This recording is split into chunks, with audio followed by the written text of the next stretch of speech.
हिंदी काव्य 201। व्याख्या। शरीर यह रबाब सरोद बन गया है, एक एक नस तांत हो गई है, और बजाने वाला कौन है इसका? वही विरह। इसे या तो वह साईं सुनता है, या फिर बिरह में डूबा हुआ है यह चित्त। अलंकार सांग रूपक विशेषोक्ति। बिरहा बुरहा जिनी कहो, बिरहा है सुल्तान। जा घट बिरह न संचरै, सो घट सदा मसान। 21। व्याख्या। विरह को बुरा मत कहो। विरह तुच्छ नहीं, श्रेष्ठ है। जीवन का राजाधिराज है। जिस हृदय में विरह का संचार नहीं होता, वह सदा श्मशान के समान है, अर्थात जिस व्यक्ति में विरह का भाव नहीं है, वह मृत समान है, निर्जीव है। अंजरिया झाई पड़ी, पंथ निहारी निहारी। जीभड़िया छाला पड़िया, राम पुकारी पुकारी। 22। व्याख्या। बाट जोहते जोहते आंखों में आई पड़ गई हैं, राम को पुकारते पुकारते जीभ में छाले पड़ गए हैं। पुकार यह आर्तता न होकर विरह के कारण तप्त हो गई है, और इसीलिए जीभ पर छाले पड़ गए हैं।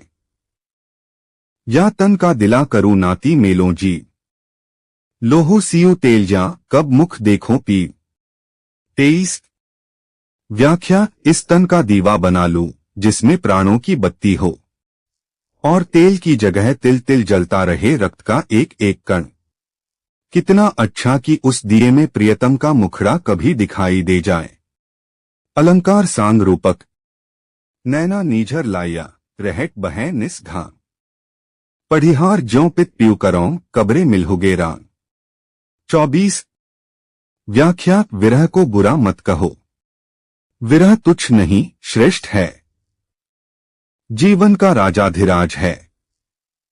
जिस हृदय में विरह का संचार नहीं होता, वह सदा श्मशान के समान है। अर्थात जिस व्यक्ति में विरह का भाव नहीं है, वह मृत समान है, निर्जीव है। अखिया प्रेम कसाइया, लोग जाने दुखड़िया। राम सनेही कारणे, रोए रत्तड़िया। 25। व्याख्या। मेरी आंखें प्रभु के प्रेमजन्य वियोग के कारण कषाय वर्ण अर्थात हो गई हैं। लोग समझते हैं कि आंखें आ गई हैं या दुख रही हैं, इसीलिए लाल हैं। दूसरे लोगों को मेरी आंतरिक वेदना का क्या पता? वस्तुतः राम से स्नेह के कारण वियोग में रो रोकर आंखें लाल हो गई हैं। यदि साईं आपने कारण पाठ लें तो होगा हे स्वामी, आपके ही कारण ये आंखें रो रोकर लाल हो गई हैं। सोई आंसू साजना, सोई लोक बिड़ोही। जो लोइन लौही चुवै तो जानी है थियाही। 26।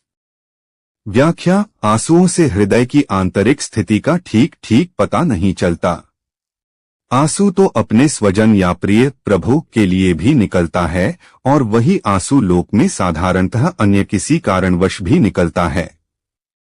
यदि विरह की वेदना से आंखों से रक्त के आंसू बहें, तब समझो कि हृदय में सच्चा और घनिष्ठ प्रेम है। कबीरा हंसना दूरी करी रोवन सो करू चित्त। बिन रोए क्यों पाइये, प्रेम पियारा मित्त। 27। व्याख्या। कबीर कहते हैं कि तू हंसना दूर कर, रोने में मन लगा। बिना रोए प्रियतम मित्र कैसे मिल सकता है? हंसने में साधारण जीवन के हास उल्लास की व्यंजना है, और रोने में विरह की व्यथा की व्यंजना है। विरही किसी प्रिय की याद में ही रोता है, इसलिए यह रोना प्रिय की अभीप्सा और अन्वेषणा का परिचायक है, जो कि साधना में नितांत सहायक होता है। अलंकार काव्यालिंग। जो रोऊ तो बल घटै हंसो तो राम रिसाई। मन ही माही बिसूरनो, जो घुन काठी खाई। 28। व्याख्या। यदि रोता हूं तो शक्ति क्षीण होती है, यदि हंसता हूं तो अपना प्रियतम खिन्न होता है। इसलिए अच्छा तो यही है कि भीतर ही भीतर दुहक का अनुभव करता रहूं। दुहक कपर से किसी पर प्रकट न हो, जैसे घुन कीड़ा भीतर ही भीतर काठ या लकड़ी को खा जाता है, ऊपर से किसी को पता नहीं चलता है। हंसी हंसी कंतश न पाइये, जिनी पाया तिनी रोई। जो हंसिए ही हरि मिले तो नहीं दुहागनी कोई। 26 व्याख्या हंसते हंसते अर्थात मौज उड़ाते हुए किसी ने अपने प्रियतम को नहीं पाया है। उसे जिस किसी ने पाया है उसने रोकर अर्थात वियोग की व्यथा का अनुभव करके ही पाया है। यदि हंसने से ही प्रिय मिल जाए तो फिर संसार में कोई अभागिनी ही नहीं रह जाएगी अर्थात प्रिय के प्रेम से वंचित नहीं रहेगी, क्योंकि मौज उड़ाने में या विषय वासना में तो सभी जीव लगे रहते हैं।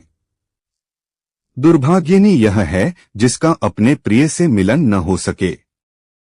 अलंकार अर्थांतरन्यास हौरी खेलो हरि मिलै कौन सहे खरसान। काम क्रोध तृष्णा तजय ताही मिलै भगवान। 30 व्याख्या यदि हंसते खेलते विषय वासनाओं में रमण करते हुए प्रभु मिल जाएं तो विरह व्यथा की तीक्ष्ण सान पर कौन चढ़ेगा। परंतु वास्तविकता तो यही है कि वियोग की तीव्र अनुभूति के बिना संयोग की ओर कोई जाता नहीं। विरह व्यथा इसलिए आवश्यक है कि उससे मिलन की उत्कंठा बढ़ती है। प्रभु उसे ही मिल सकते हैं जो काम क्रोध और तृष्णा को त्याग देता है, न कि उसे जो इनमें अनुरक्त रहता है। हंसी खेलने का भाव इन्हीं में अनुरक्त रहना है। पूत पियारो पिता को गौहनी लागा धाई। लोभ मिठाई हाथ दे आपन गया भुलाई। 31 व्याख्या पिता का प्रिय पुत्र उसके साथ दौड़कर लग गया।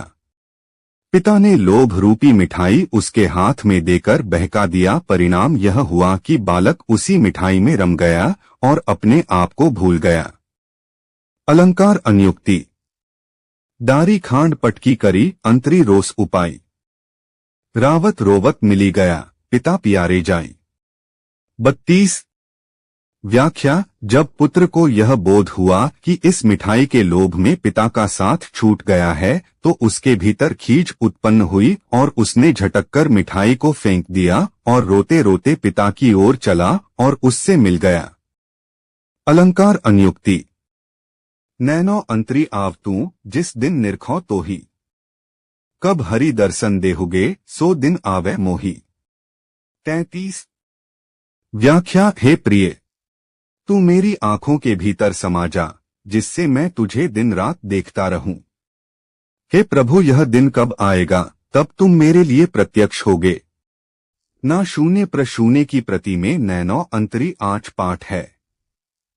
इसका अर्थ होगा मैं अपनी आंखों के भीतर व्यवहार करता हूं अर्थात ध्यान करता हूं। यह पाठ अधिक अच्छा नहीं है। कबीर देखत दिन गया निसी भी देखत जाई। बिरहिन भी पावे नहीं जेरा तल पैमाई। 34 व्याख्या कबीर कहते हैं कि प्रियतम की प्रतीक्षा में उनकी बाट देख दिन बीत गया और उसी प्रकार रात भी बीत गई किंतु बेचारी विरहिणी को नहीं मिला।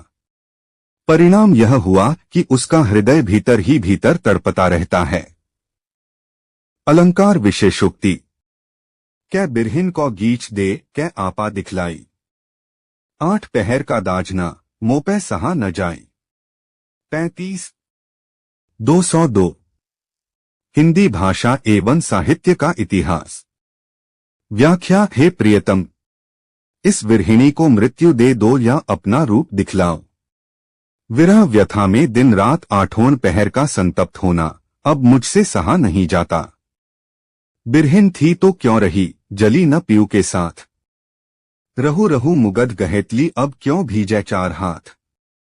36 व्याख्या यहाँ कबीर साधना पथ पर अग्रसर व्यक्ति का रूपक मुग्धा नायिका से बांधते हुए कहते हैं कि यदि तू सच्ची विरहिणी थी तो प्रिय के निमित्त क्यों न जात तू गई। ऐ मुग्धा गर्विणी पागल अब पछताने से क्या लाभ। हौ बिरहा की लकड़ी समुझी समुझी धूधुवाऊं। छूटी पड़ो या बिरहतन जे सारी ही जली जाऊं। 37 व्याख्या मैं विरह की वह गांठ गठीली लकड़ी हूं जो शनैह शनैह रह रहकर धुआं देती हुई सुलगती है। अच्छा होता यदि मैं संपूर्ण रूप से एक बार ही जल जाती। इस प्रकार विरह व्यथा से मुक्ति मिल जाती। अलंकार विरोधाभास कबीर तन मन यो जला बिरह अग्नि सो लागी। मृतक पीर न जानई जानेगी वह आगी। 38। व्याख्या कबीर कहते हैं कि विरह की अग्नि से लगकर शरीर और इंद्रियां यूं जल गईं कि वे मृतक के समान हो गईं। बेचारा मृतक मुर्दा विरह की पीड़ा को क्या जान सकता है। वह तो एक आंतरिक अनुभूति है जो बाह्य इंद्रियों और मन के द्वारा नहीं जानी जा सकती। इस अनुभूति को वही आंतरिक विरहाग्नि ही जान सकती है। अलंकार विरोधाभास असंगति।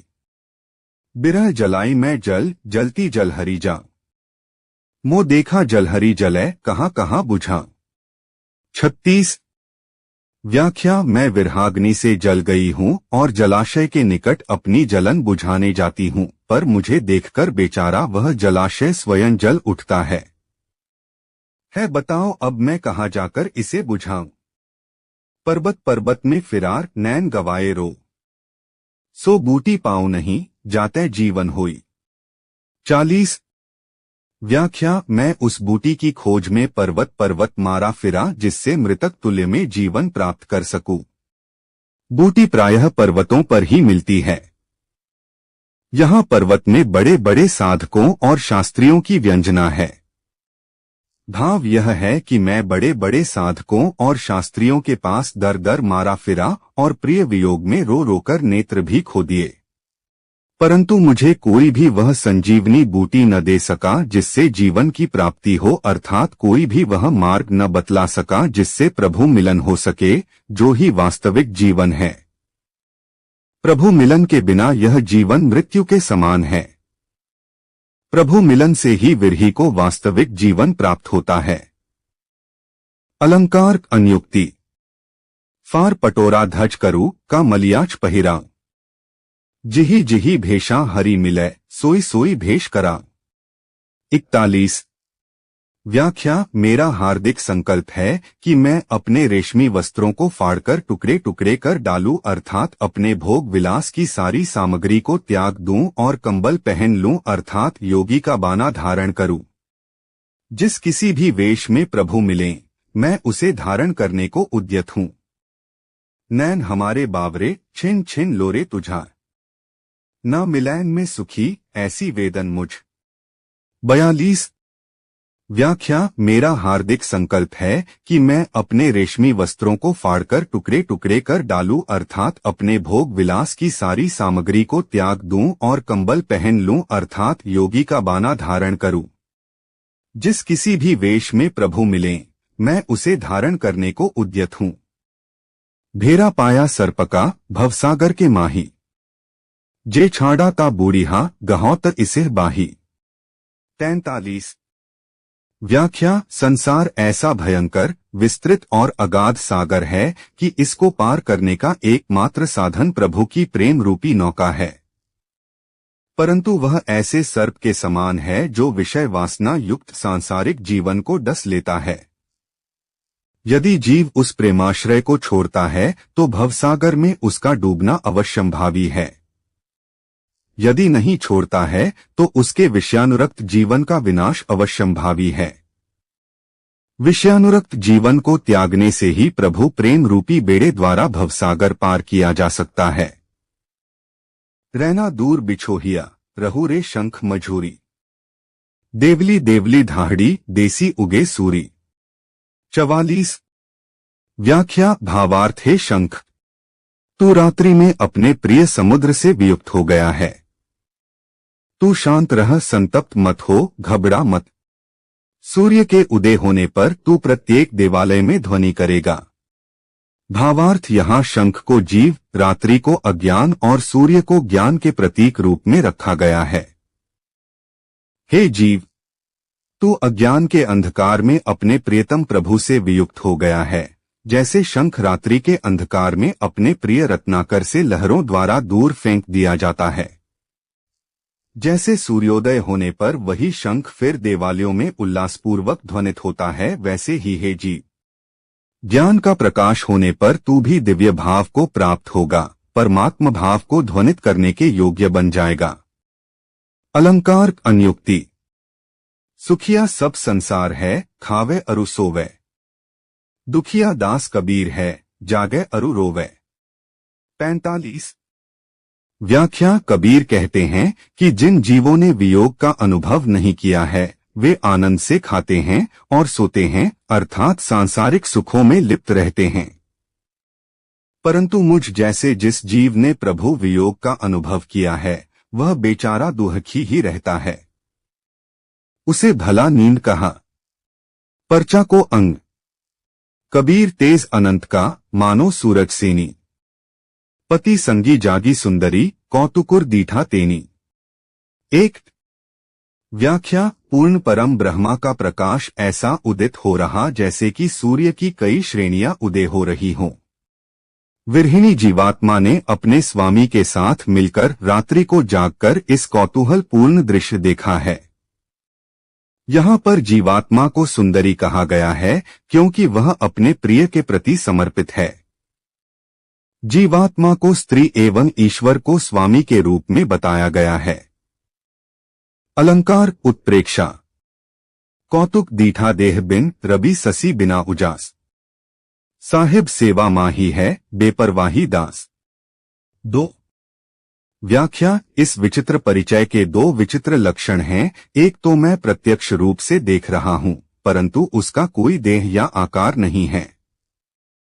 निराकार का साक्षात्कार ही परिचय का स्वरूप है। दूसरा वैचित्र्य यह है कि वह एक अद्भुत ज्योति है परंतु वहां न सूर्य है न चंद्र। सच बात तो यह है कि सूर्य और चंद्र भी उसी ज्योति से प्रकाशित हैं। अलंकार विभावना। पारब्रह्म के तेज का कैसा है उन्मान। कहिबे को शोभा नहीं देखे ही परमान। 3। व्याख्या पारब्रह्म के प्रकाश का क्या अनुमान लगाया जा सकता है। अनुमान प्रत्यक्ष उपमान आदि साधन तो लौकिक या मायिक जगत के हैं।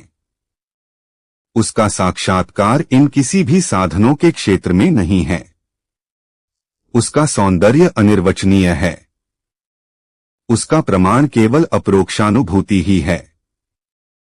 अलंकार वक्रोक्ति। अगम अगोचर गमी नहीं जहां जगमग ज्योति। तहां कबीरा बंदगी पाप पुनि नहीं छोती। 4। हिंदी काव्य। व्याख्या कबीर साहेब कहते हैं कि उस परम पूर्ण ब्रह्मा की ज्योति प्रकाशित है। वह अगम और अगोचर है। वहां तक पहुंच सुलभ नहीं है। कबीर साहेब ऐसी ज्योति को प्रणाम करते हैं जहां पर कोई छुआछूत और भेदभाव नहीं है और ना ही कोई पाप पुण्य ही है। उस अखंड प्रकाश तक किसी की पहुंच नहीं होती है। वह अगम्य है, सुलभ नहीं है। पूर्ण परम ब्रह्मा सांसारिक अनुभूतियों से भिन्न है। कबीर साहेब की इस साखी का भाव अत्यंत ही गहरा है। हद छाड़ी बहदी गया हुआ निरंतर वास। कवल जू फूला फूल बिनु को निरखे निजदास। 5। व्याख्या कबीर कहते हैं कि मैं ससीम को पार कर असीम में पहुंच गया और वहां मेरी शाश्वत स्थिति हो गई। वहां मैंने अनुभव किया कि बिना किसी फूल के एक कमल खिला हुआ है। उसको प्रभु भक्त के सिवाय कौन देख सकता है। अलंकार विभावना। कबीर मन मधुकर भया करे निरतरबास। कमलर जू फूला नीर बिनु को देखे निजदास। 6। व्याख्या कबीर कहते हैं कि उस कमल को देखकर मेरा मन भ्रमर के समान हो गया और वहां निरंतर मंडराता रहा। बिना जल के फूले हुए उस अद्भुत कमल को प्रभु भक्त के सिवाय कौन देख सकता है। उपर्युक्त दोनों साखियों में प्रयुक्त को के दो अर्थ हो सकते हैं। एक, कौन देख सकता है। 2, कोई प्रभु का दास ही देख सकता है। दोनों का भाव एक ही है। अलंकार विभावना। अंतरी कवल प्रकाशिया ब्रह्मा बास तेहे होई। मन भवरा तेहे लुब्धिया जानेगा जन कोई। 7। व्याख्या हृदय के भीतर कमल प्रकाशित हो रहा है। वहां ब्रह्मा का निवास है। मन रूपी भ्रमर उस कमल पर लुब्ध होकर उसमें रमण करता रहता है।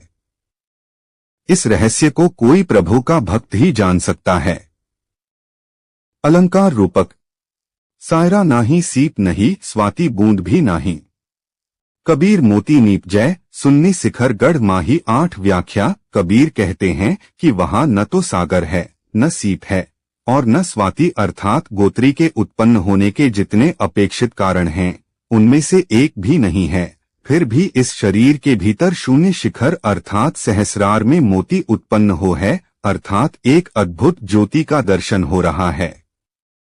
भाव यह है कि जब कुंडलिन उत्थित होकर सहस्रार में मिलती तब ज्योति का साक्षात्कार होता है। अलंकार विभावना। घट माहे औघट लहिया, औघट माहे घाट। कही कबीर परचा भया, गुरु दिखाई बाट 6 व्याख्या। कबीर कहते हैं कि गुरु ने मार्गदर्शन किया, फलस्वरूप इस शरीर में हो मैंने एक विकट मार्ग का अनुभव किया और उस विकट मार्ग से हो घाट अर्थात अपने लक्ष्य को प्राप्त किया। वहां मुझे सत्य का साक्षात्कार हुआ। अलंकार विरोधाभास। सूर समाना चांद में दुहु किया घर एक, मन का चेता तब भया कछु पूर्बला। लेख 10 व्याख्या। जब सूर्य नाड़ी पिंगला चंद्र नाड़ी इड़ा में समा जाती है अर्थात सुषुम्ना में चलने लगती है, तब मन का वांछित फल मिल जाता है। यह पूर्व जन्म के पुण्य का ही परिणाम है। हद छाड़ी बेहद गया, किया सुन्नी स्नान। मुनि जन महल न पावहीं, तेहे किया बिसराग। 11 व्याख्या। कबीर ने परिच्छिन्न अर्थात सीमित से आगे बढ़कर अपरिच्छिन्न अर्थात असीम को प्राप्त कर लिया है। अब वह शून्य के आनंद सागर में अवगाहन कर रहे हैं। जो स्थान बड़े बड़े मुनियों को दुर्लभ है, वहां पहुंचकर कबीर पूर्ण विश्राम कर रहे हैं। ब्रह्मारंध्र से ऊपर शून्य शिखर है। इस साखी में उसी का संकेत किया गया है। अलंकार संबंधातिशयोक्ति। देखी करम कबीर का, कछु पूरब जन्म का लेख। जाका महल न मुनि लहें, सो दोसत किया अलेख। 11 व्याख्या। कबीर कहते हैं कि यह किसी पूर्व जन्म के पुण्य का परिणाम है कि जिस स्थान को बड़े बड़े मुनि नहीं प्राप्त कर सकते हैं, वह अलक्ष्य निराकार कबीर के लिए प्रिय के समान प्राप्त है। अलंकार संबंधातिशयोक्ति। पिंजर प्रेम प्रकाशिया, जागी ज्योति अनंत। संसा खूटा सुख भया, मिला प्यारा कंत। 13 व्याख्या। कबीर कहते हैं कि अंतर में प्रेम का प्रकाश हुआ और अनंत ज्योति जगमगा उठी। परमतत्व के संबंध में जो कुछ भी संदेह था वह नष्ट हो गया और अपने प्रियतम से मिलन हो गया। यदि जागा जोग अनंत पाठ लिया जाए तो अर्थ होगा अनंत के साथ जीव का योग अर्थात मिलन प्रकट हो गया। अलंकार रूप का तिशोक्ति। पिंजर प्रेम प्रकाशिया, अंतरी भया उजास। मुखी कस्तूरी महमही, बानी फूटी बास। 14 व्याख्या। हृदय में प्रेम का प्रकाश हो गया और भीतर वह सारा प्रकाश कहा गया। मुख से कस्तूरी जैसी सुगंध आने लगी और वाणी से उसकी सुगंध छूट निकली। यहाँ पर सुगंध लाक्षणिक प्रयोग है। भगवान का साक्षात्कार होने पर जीव का प्रत्येक शब्द प्रेम रस सिक्त और सुवासित हो उठता है। इसी को कबीर ने कस्तूरी द्वारा व्यक्त किया है। गन लागा उन्मन्न सो गगन पहुंचा जाए। चांद बिहुना चांदनी। अलख निरंजन राय। 15 व्याख्या। मेरा मन एक संकल्प विकल्पात्मक अवस्था के ऊपर राम के मन में मिल गया। वह सहस्रदल कमल पर पहुंच गया। वहां मैंने एक विचित्र प्रकाश का अनुभव किया जो कि बिना चंद्रमा के ही चांदनी जैसा शीतल और स्निग्ध था। मैंने वहां उस त्रिगुणातीत निर्गुण निराकार सत्ता का साक्षात्कार किया है जो कि स्थूल इंद्रियों की पहुंच से परे है। अलंकार विभावना। गन लागा उन्मंत्र सो उन्मन मन ही विलग। लान विलंगा पाणिया, पानी लौन विलग। 16 व्याख्या। कबीर कहते हैं कि मेरे संकल्प विकल्पात्मक मन ने अपना छोड़ दिया और भागवत मन में उसी प्रकार से लीन हो गया जैसे नमक और मिलकर एक हो जाते हैं। अलंकार निदर्शना। पानी ही तय हिम भया, हिम है गया बिलाई। जो कछु था सोई गया, अब कछु कहा न जाए। 17 व्याख्या। एक ही तत्व की 2 अवस्थाएं हैं, सूक्ष्म अवस्था जल और सता अवस्था बर्फ। मानव के भीतर जो साक्षी चैतन्य है, जो चिन्मात्र है, वह पानी के समान है। वहीं चिन्मात्र अंतःकरण से परिसीमित होकर चिदाभास अर्थात जीव का रूप ग्रहण करता है। यह चिंताभास हिम अर्थात बर्फ के समान है, क्योंकि जल को अपेक्षा यह स्थूल है। जैसे बर्फ गलकर फिर पानी की अवस्था में अंतःकरण में जो चिंताभास है वह फिर लीन होने पर चिन्मात्र हो जाता है अर्थात जाती है, वैसे हो ब्रह्मा के रूप में आ जाता है। जीव का जो मूल स्वरूप था उसी में अब वह रूपांतरित हो गया। मन के इस रूपांतरण को गौड़पादाचार्य ने अम्निभाव कहा है, इसलिए अब उसके विषय में क्या कहा जाए, क्योंकि कोई नई वस्तु पैदा नहीं। भली भई जू पड़ूचा गई दशा सब भूली, पाला गली पानी भया कहूँ मिलिया उसकूली 18 का इतिहास। 204 व्याख्या। यह बहुत अच्छा हुआ कि मैं अपनी सांसारिक दशा को भूल गया और तात्विक स्वरूप में परिणत हो गया। यह वैसे ही है जैसे हिम गलकर पानी हो जाता है और लुढ़क कर किनारे के जल से मिल जाता है। यहाँ जीव का दृष्टांत हिम से दिया गया है और कूल का दृष्टांत प्रभु से। अलंकार दृष्टांत। चौहटै चिंतामने चढ़ी हाड़ी मारत हाथी, चौहा मुझसु मिहर करी इबो मिलो न काहू साथी। 16 व्याख्या। चौराहे पर आत्मा रूपी चिंतामणि व्यापार के लिए चल पड़ी। इस पर सौदे पर हाथ मारने के लिए कई डाकू भी आ गए। माया रूपी दलालों ने उस सौदे पर व्यापार पर बुरी नजर से हाथ रखना शुरू कर दिया, जैसे कि उनका इसमें हिस्सा है। साधक अपने गुरु से निवेदन करता है कि हे गुरुवर, आप मुझ पर कृपा कीजिए, मैं पुनः कभी भी माया के भ्रम के साथ नहीं जाऊंगा। इस साखी का मूल भाव है कि हृदय अपने स्वामी का सुमिरन करने में लगना चाहता है, लेकिन मोह और माया उसे अपने भ्रम का शिकार बनाकर। अलंकार अन्युक्ति। पंख उड़ानी गगन को पिंडच रहा परदेस, पानी पिया चंचू बिनु भूली गया यहू देश। 20 व्याख्या। जीव रूपी पक्षी हंस कुंडलिनी के सहारे सहस्रार तक अर्थात उसने सहस्रार पद में परमतत्व का साक्षात्कार कर लिया और यह भौतिक अपने स्थान पर यूं ही पड़ा रहा, जो कि अब उस जीव के लिए परदेश सा हो गया है। पहले जब जीव को परमतत्व का अनुभव नहीं था तब उसके लिए शरीर ही स्वदेश और परमतत्व परदेश। अब परमतत्व स्वदेश हो गया और शरीर परदेश हो गया। इंद्रियों के बिना ही आनंद रस का पान किया और सांसारिक दशा को भूल गया अर्थात इससे अब उसकी आसक्ति जाती रही। अलंकार विभावना विरोधाभास। पंखी उड़ौनी गगन कौ उड़ी चढ़ी आसमान, जिही सर मंडल भेदिया सो सर लागा कान। 21 व्याख्या। जीवात्मा रूपी पक्षी हंस सहस्रदल तक उड़ गया और शून्य में स्थित हो गया। जो अनाहत नाद रूपी बाण गगन मंडल में व्याप्त है वह स्पष्ट रूप से कान को लग गया अर्थात सुनाई पड़ने लगा। नाद ब्रह्मा का ज्ञान हो गया। अलंकार अन्युक्ति। सुरती समानी निर्ति में निर्ति रही निर्धार, सुरती निर्ति परचा भया तब खुले स्वम दुवार।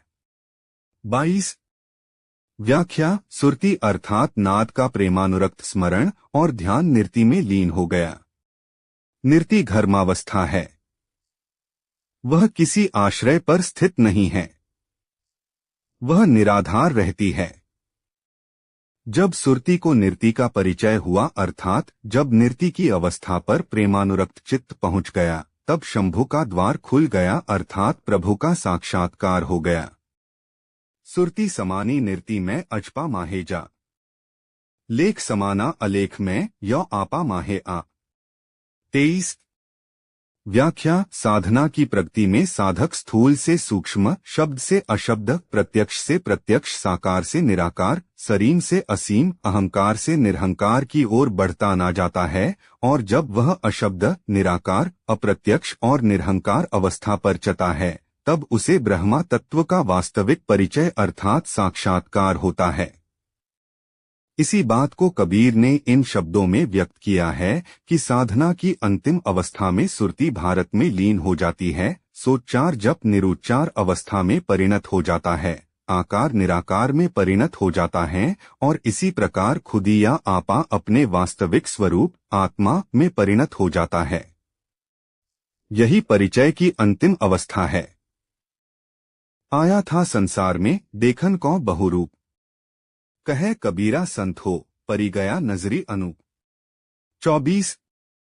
व्याख्या। कबीर कहते हैं कि हे संतों, मैंने संसार में अनेक रूप देखने के लिए जन्म लिया था, परंतु इन्हीं रूपों के भीतर अनुपम तत्व जो अरूप है मेरी दृष्टि में पड़ गया, अर्थात मुझे अनुपम तत्व का साक्षात्कार हो गया।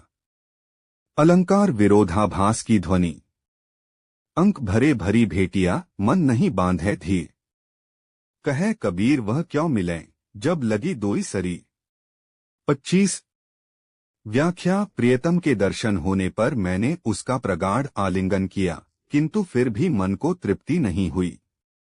कबीर कहते हैं कि जब तक द्वैत भाव बना हुआ है तब तक वह पूर्ण रूप से कैसे मिल सकता है। रामो पाया सुख उपजा दिल दरिया भरपूर, सकल पाप सहजय गए राई मिला हजूरी। 26। व्याख्या। जब प्रभु से आमने सामने मिलन हुआ तब सत्य का परिचय हुआ, फलतः आनंद उमड़ पड़ा, हृदय रूपी सागर प्रेम और आनंद के जल से लबालब गया और सारे पाप स्वतः विलीन हो गए। अलंकार रूपक। धरती गगन पवन नहीं होता, नहीं तोया नहीं तारा, तब हरि हरि के जन हते कहे कबीर विचार। 27। व्याख्या। कबीरदास विचार पूर्वक कहते हैं कि सृष्टि के पूर्व पृथ्वी, आकाश, पवन, जल, अग्नि ये पांचों तत्व नहीं थे। उस समय केवल हरि और उनके भक्त जीव अंशी और अंशी थे। जा दिन कीर्तम रना हाता, नहीं हाट नहीं बाट, पुता कबीरा राम जनवरी 4 जिन देखा औघट घाट। 28। व्याख्या। जिस समय यह कृत्रिम स्थान नहीं था, अर्थात सृष्टि नहीं हुई थी, संसार रूपी बाजार नहीं था, उस समय केवल राम का भक्त आदिगुरु कबीर था, जिसको लक्ष्य तक पहुंचने के कठिन और दुर्गम मार्ग का परिचय था। स्थिति पाई मन थिर भया, सतगुरु कही सहाय, अनिन कथा तनि आचरी, हृदय त्रिभुवन राई। 29।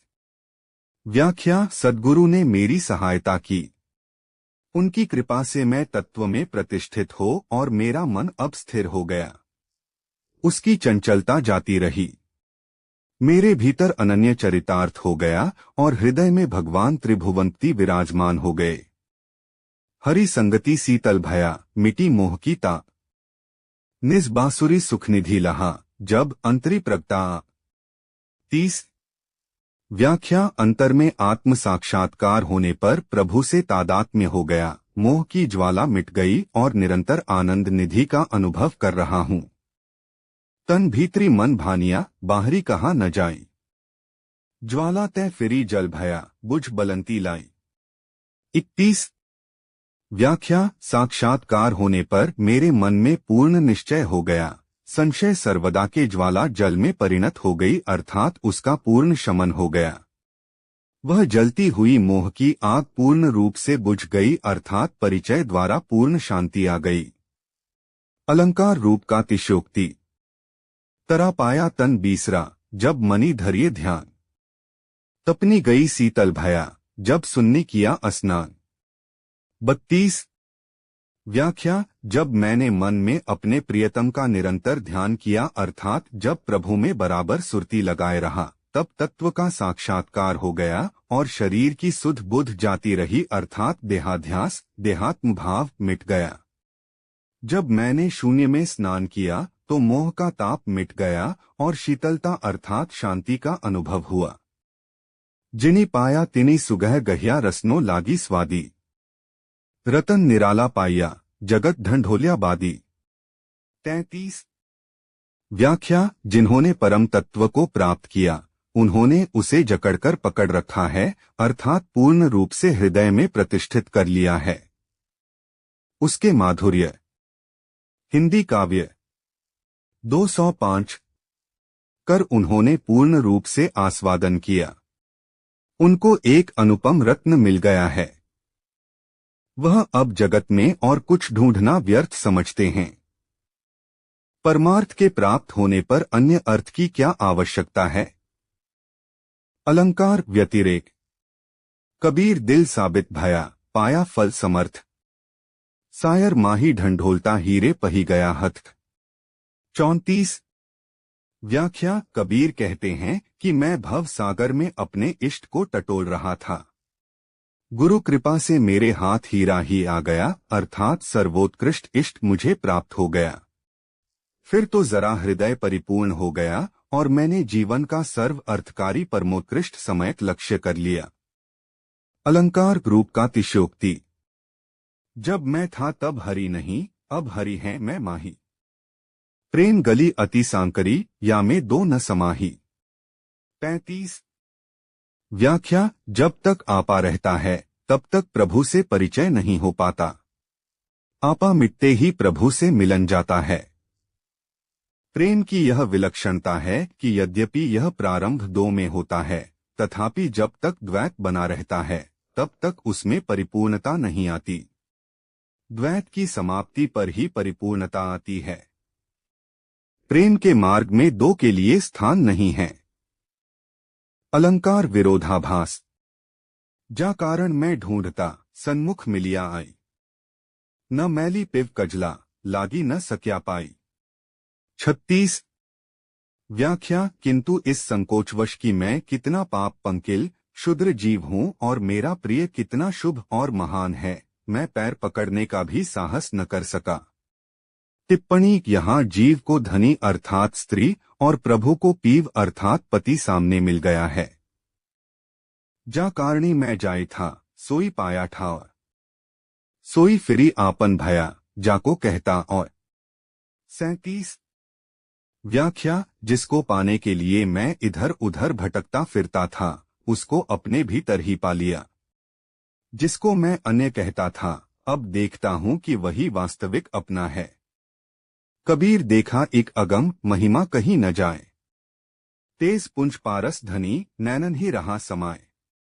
38। व्याख्या। आज मेरा ऐसा भाग्योदय हुआ कि मैंने उसे देख लिया, अर्थात उसका परिचय प्राप्त कर लिया, जो अगम था, जिस तक किसी को पहुंच न थी। उसके गौरव और महात्म्य का वर्णन संभव नहीं। वह ज्योति पुंज है और अपने स्पर्श से पापों को पुण्यात्मा बनाने वाला पारस जैसा सौभाग्यदायक है।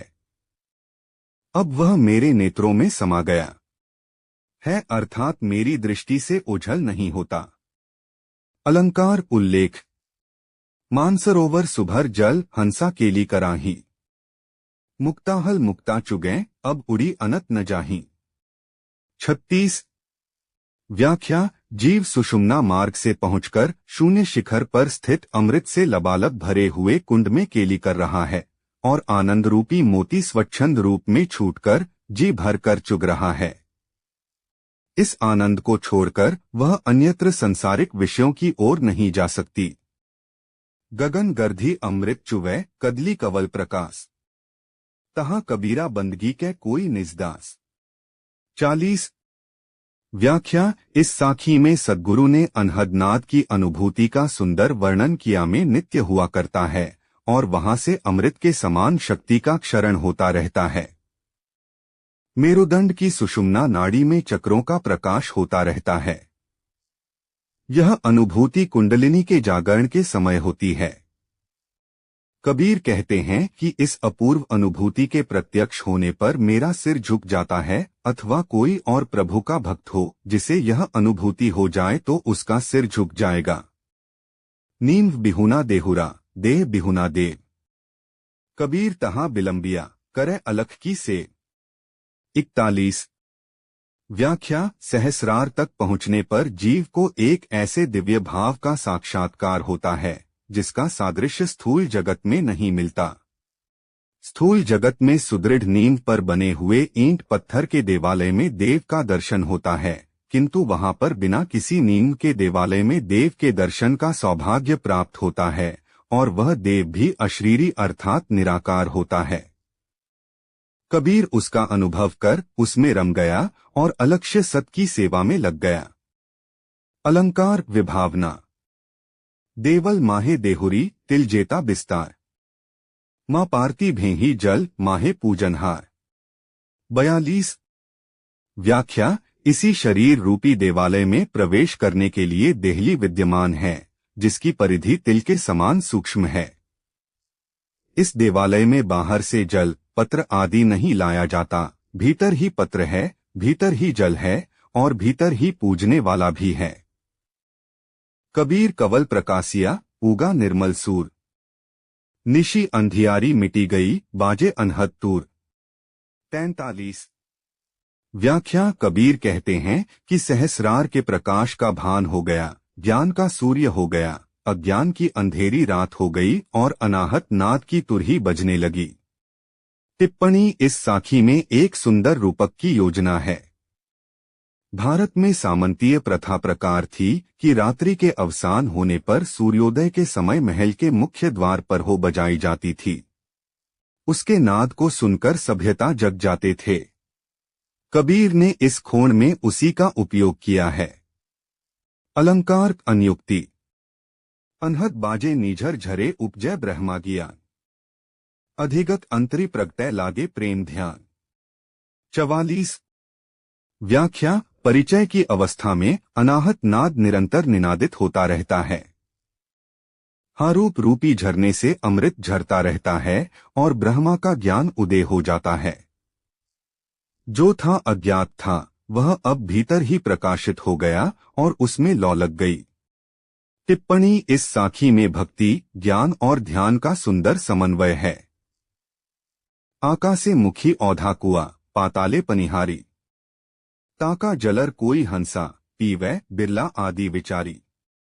45 व्याख्या कबीर ने इस साखी में उलटबांसी के माध्यम से साधना के द्वारा जागृत होने और सहस्रार कमल चक्र पर पहुंचने की अनुभूति को आकाश में एक अधोमुख कुआं है, पानी भरने वाली पाताल में है, अर्थात में सहस्रार रूपी कुआं है जिसका मुख नीचे की ओर है, पाताल अर्थात पनिहारिन रूपी कुंडलिनी स्थित है। जब साधना द्वारा वह सुषुम्ना मार्ग से सहस्रार में पहुंचती है तब शुद्ध जीव उसके अमृत जल को पीने में समर्थ होता है। मूल तत्व पर किसी बिरले ने ही विचार किया है, अर्थात इसे कोई बिरला ही है। शिव शक्ति दसी को जुवै पश्चिम दिशा उठे धूरी। जल में सिंह जुघर करे मछली चढ़ खजूरी। 46 व्याख्या जब कुंडलिनी का जागरण होता है तब सुषुम्ना में वेग से उदान वायु उठने लगती है। सुषुम्ना शरीर के पश्चिम या पृष्ठ भाग में है। सुषुम्ना में वायु के वेग से चलने को पश्चिम दिशा उठे धूरी द्वारा व्यक्त किया गया है। मछली कुंडलिनी की प्रतीक है। कुंडलिनी का ऊपर शून्य चक्र तक जाना मछली चढ़े खजूर द्वारा किया गया है। अलंकार विरोधाभास। अमृत बरसे हीरा निपजय घंटा पड़े टकसाल। कबीर जुलाहा भया पारखी अनुभव उत्पार। 47 व्याख्या कबीर कहते हैं कि जब शुद्ध अनाहत नाद का परिचय हो जाता है तब संकल्प विकल्पात्मक मन उसी में लय को प्राप्त हो जाता है। उस समय तत्व का साक्षात्कार होता है और आनंद की अमृत वर्षा होने लगती है। तत्व का साक्षात्कार होना हीरा निपजय द्वारा व्यक्त किया गया है। जिस प्रकार हीरा या वज्र शुद्ध प्रकाशमान और अभेद्य होता है उसी प्रकार जीव भी शुद्ध दीप्तिमान और अभेद्य बन गया। 206 हिंदी भाषा एवं साहित्य का इतिहास। ममता मेरा क्या करे प्रेम उघारी पोली। दर्शन भया दयाल का सूल भई सुख सोली। 48 व्याख्या प्रभु प्रेम ने रहस्य का द्वार खोल दिया। इससे मुझको दयामय प्रभु का साक्षात्कार हो गया। अब ममता मेरा क्या बिगाड़ सकती है। और मम का भाव ही समाप्त हो गया है और भव का कष्ट सुख की चादर बन गया, अर्थात सभी दुरख आनंद में परिणत हो गए। सहज को अंग। सहज सहज शब्द का अर्थ है सह जायते इति सहज, अर्थात जो है। सहजावस्था वह है जिसमें आत्म अनात्म पुरुष प्रकृति शिव शक्ति प्रज्ञा निवृत्ति प्रवृत्ति समरस रहते हैं।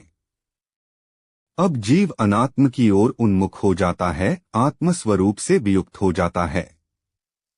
प्रवृत्ति की ओर, संसार की ओर, विषयों की ओर उन्मुख रहता है, तब असहजावस्था कहलाती है। सहज सहज सब कोई कहे, सहज न चीन्हे कोई। जिहि सहजै बिष्या तजी, सहज कही जै सोई। एक व्याख्या। सभी सहज सहज कहते हैं, सहज की दुहाई देते हैं, परंतु सहज को पहचानता कोई नहीं।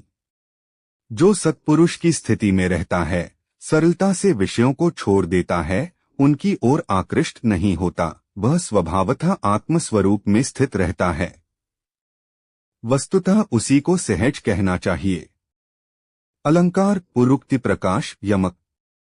सहज सहज सब कोई कहे, सहज न चीन्हे कोई।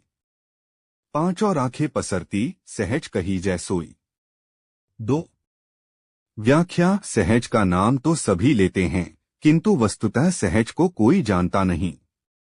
जो विषयों की ओर प्रवृत्त होती हुई, पसरती हुई इंद्रियों को वश में रखता है, उसी को सहज कहना चाहिए। सहजै सहजै सब गए, सुत वित कामिनी का। एक मेघ है मिली रहा दास कबीरा राम। तीन व्याख्या। इस साखी में सहजै सहजै पारिभाषिक अर्थ में नहीं प्रयुक्त हुआ है। सहज का अर्थ है सरलता पूर्वक स्वतः। साधना दो प्रकार की होती है, एक ना प्रकार को यंत्रणाओं से इंद्रियों की प्रवृत्तियों को बलपूर्वक दबाना और दूसरे में इतना तीव्र अनुराग हो जाना कि विषयों का आकर्षण स्वतः छूट जाए। मारदास को साधना इसी दूसरे प्रकार की थी और उसी दृष्टि से वह कहते हैं कि मेरी धन, कामिनी और काम में आसक्ति सहज भाव से अर्थात सरलतापूर्वक चली गई और मैं राम से एकरस हो गया। मैं तो इसी को सहज कहता हूँ। अलंकार पुरुक्ति प्रकाश। सहज सहज सब कोई कहे, सहज न चीन्हे कोई। जिहि सहजै साहिब मिलै, सहज कही जै सोई। चार व्याख्या। सहज शब्द का प्रयोग सभी लोग करते हैं, किंतु कोई उसे पहचानता नहीं। जिस साधना से सहज में स्वभावतः सरलता से प्रभु से एकाकार हो जाया जाए, उसी को वस्तुतः सहज कहना चाहिए। अलंकार पुरुक्ति प्रकाश यमक। कबीर के पद। दुल्हने गाहु मंगलाचार, हम घरी आए राजा राम भरतार। टेक।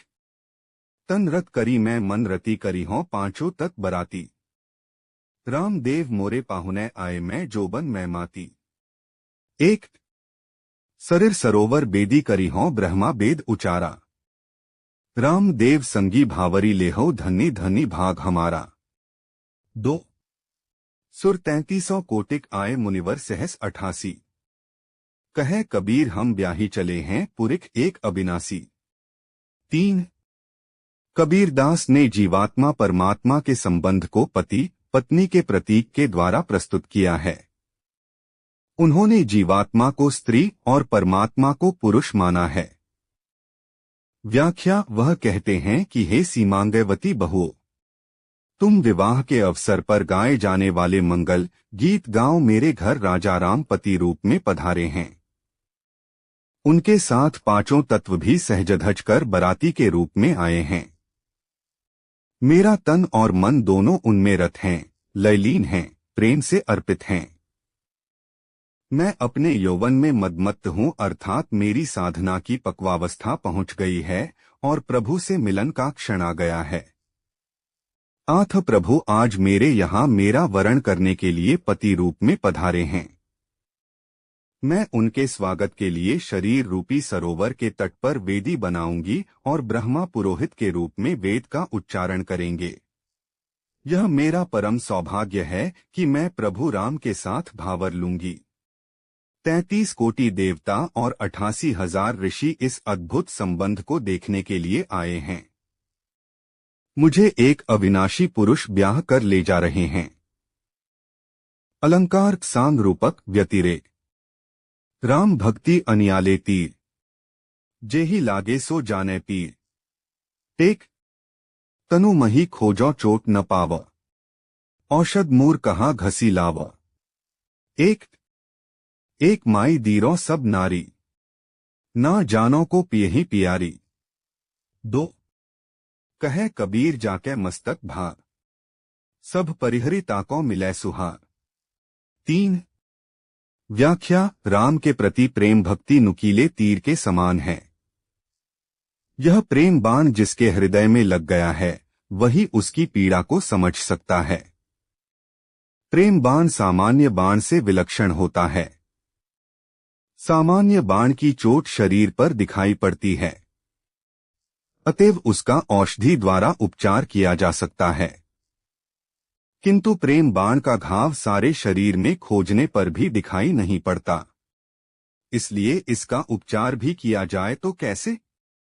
जड़ी बूटी घिसकर लगाई जाए तो कहा? इसकी व्यथा तो आंतरिक होती है। परमात्मा रूपी प्रियतम के लिए सभी जीवन रूपी नारियां एक समान हैं। पता नहीं प्रभु किसका वरण करेंगे। कबीर कहते हैं कि जिसका भाग्य जगा है अन्य सभी जीवों को छोड़कर उसे ही प्रभु का सुहाग प्राप्त होगा। पिया मोरा मिलिया सत्य ज्ञानी, रब में व्यापक सबकी जाने ऐसा अंतर्जामी। सहज सिंगार प्रेम का बोला सुरती निर्ति भरी आनी। 1 शील संतोष पहिरी 2 कंगन होई रही मगन दीवानी। कुमती जराए करो में काजर पड़ी प्रेम रसबानी। 2 ऐसा पिए हम कभू न देखा सूरती देखी लुभानी। कहे कबीर मिला गुरु पूरा तन की तपनी बुझानी। 3 व्याख्या कबीर साहेब की वाणी है कि मुझे मेरा पिया पूर्ण परम ब्रह्मा मिल गया है। मेरा पिया सत्य और ज्ञानी है। मुझे सत्य और ज्ञानी प्रियतम की प्राप्ति हो गई है। वह सब में व्याप्त है और सबके मन की जानता है, वह अंतर्यामी है।